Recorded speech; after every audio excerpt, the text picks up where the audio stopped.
병화의 자연 형상은 보통 빛으로 비유하는데요. 빛은 1초에 30만 킬로를 퍼져나가는 엄청난 가속성과 확산력을 갖고 있어요. 이를 통해 빛은 삽시간에 모든 것을 분별 없이 드러내죠. 병화는 이런 속도와 무분별성으로 인해 무질서와 혼돈을 야기시키기도 해요.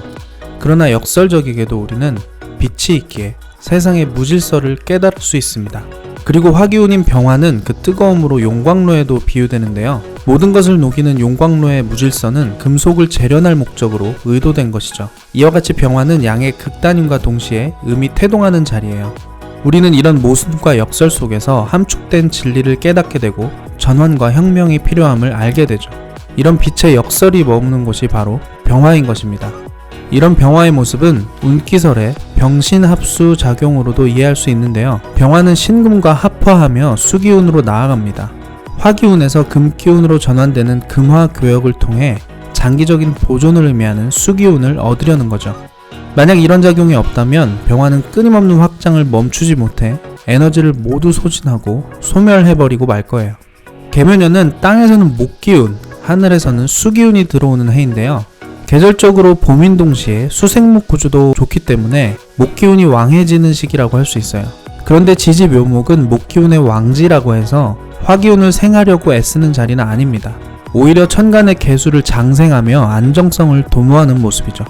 앞으로만 전진하기보다 뒤도 돌아보며 속도 조절을 하는 모습이라고 볼 수 있어요. 그래서 왕지는 해당 계절을 가장 안정적이고 선명하게 드러내죠. 그 선명성으로 도화살이라고도 불립니다.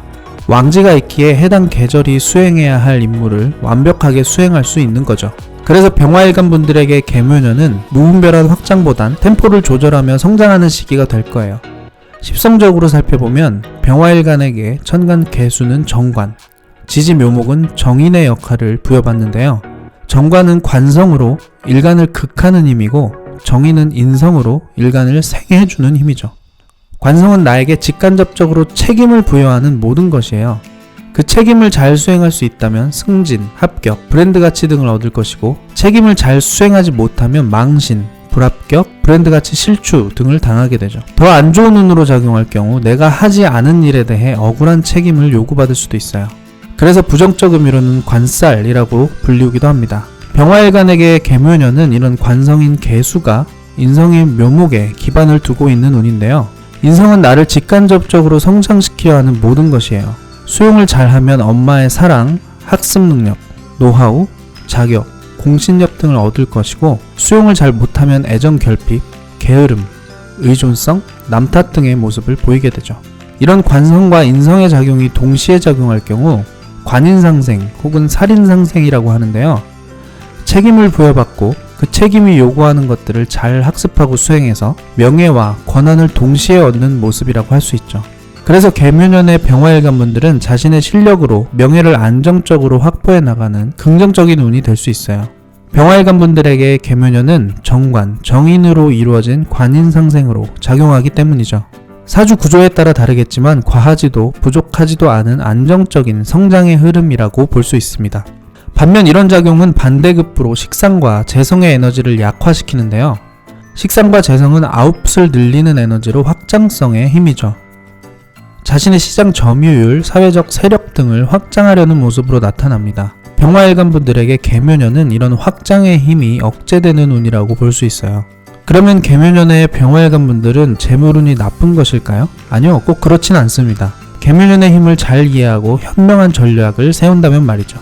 계묘년의 병화일간 분들이 돈을 벌기 위한 현명한 전략은 바로 프리미엄화입니다.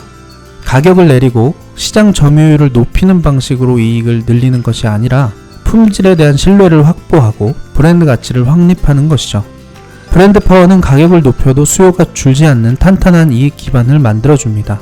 자기 사업을 하시는 병화일간 분들은 계묘년에 절대 사업을 확장하지 말고 품질에 집중해서 신뢰를 높이는 것이 좋습니다. 만약 직장인분들이라면 투자를 할 때 당장 확산하는 유행성 테마를 쫓지 말고 기업의 펀더멘탈을 깊이 있게 학습해서 투자하는 방식을 취해야 하죠.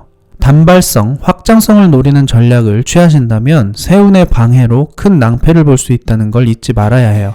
특히 빚까지 내서 확장한다면 빚에 더해 추가적인 비용까지 떠안게 될 수 있으니 레버리지 비중을 높이는 건 절대 금물입니다.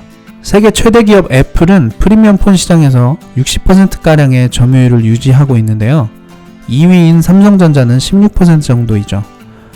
애플 제품은 가격이 매우 높음에도 불구하고 시장 점유율과 이익률을 잘 유지하고 있습니다.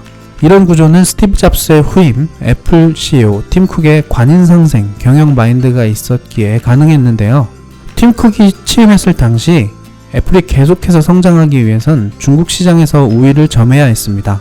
그래서 중국 시장과 파트너십을 맺기 위한 노력이 계속되었고 마침내 세계 최대의 이동통신 사업자인 차이나 모바일과 유통계약을 체결할 수 있었죠.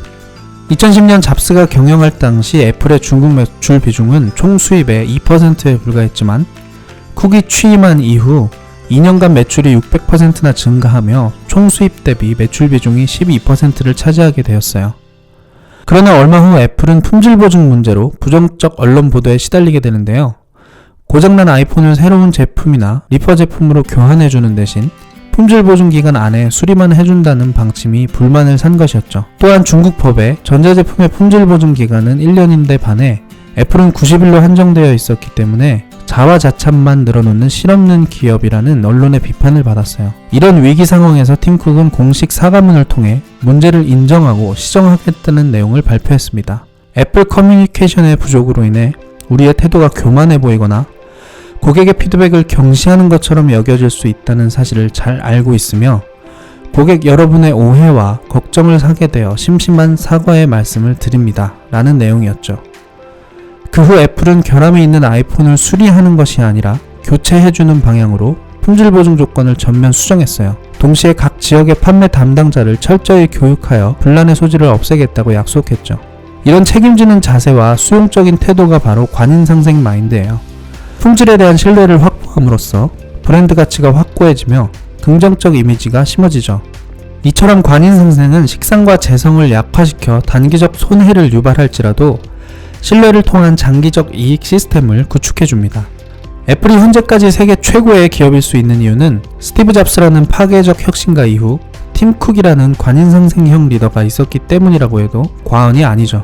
만약 같은 상황에 스티브 잡스였다면 이런 겸허한 태도는 상상하기 어려웠을 거예요. 이처럼 관성과 인성의 운을 지나간다는 건 훗날 더 큰 성과를 내기 위해 나를 업그레이드 한다는 의미를 갖고 있어요. 개묘년을 맞이한 병화일관 분들은 이런 점에 유념해야 하죠. 만약 사업을 하시는 병화일관 분들이라면 단기적인 이익을 뒤로 미루더라도 브랜드 가치를 높이는 데 집중하셔야 해요. 또한 수익 구조를 다변화하고 정착시켜야 합니다. 관성은 시스템이에요. 내가 돈을 버는 게 아니라 시스템이 돈을 벌도록 하는 것이죠. 그리고 인성은 그런 시스템을 명문화, 법제화해서 향후 재현성 및 업데이트 기반을 만드는 거예요. 이런 개묘년의 관성과 인성운을 잘 활용한다면 훗날 분명히 큰 보상으로 돌아올 겁니다. 만약 직장인분들이라면 관인상생은 곧 승진을 의미하고 그러한 지위는 훗날 더 큰 규모의 성과, 보상 등과 연결되죠. 직장인 병화일관 분들은 조직 내에서 상당히 좋은 환경에 놓일 수 있는 운이라고 할 수 있으니 마음 편히 새해를 맞이해도 무방해요. 그리고 여성 병화일관 분들에게 개묘년의 관인상생은 남자의 사랑을 받는 모습으로 나타날 수 있어요. 좋은 인연을 만날 수 있는 시기가 될 수 있죠. 결혼 정년기에 있는 분들이라면 결혼을 추진하셔도 좋습니다. 다만 이성과 사랑을 한다는 것은 쾌락이나 즐거움 그 이상의 의미가 있다는 걸 유념하셨으면 좋겠어요. 특히 결혼은 피 한 방울 섞이지 않은 남과 삶을 함께하며 자신을 되돌아보고 성장할 수 있는 좋은 기회이죠. 여성에게 관성은 남자를 의미하고 한 단계 떨어진 자리에서 나를 극하는 기운이에요. 인성과 식상은 나와 피를 나눈 관계지만 관성은 생판 남이죠. 상대와의 거리를 있는 그대로 존중해야만 지속 가능한 관계라고 할 수 있어요. 그 거리만큼 내 아집을 비우며 마음의 여유 공간을 만들어 나가는 훈련이 바로 결혼 생활이라고 할 수 있죠. 이처럼 관인상생은 일이든 사랑이든 나를 성장하게 만드는 힘입니다. 여기까지 병화일관 개묘년 운세에 대해 알아봤고요. 모든 병화일관 분들이 성장하시기 바라며 이만 마치겠습니다. 감사합니다.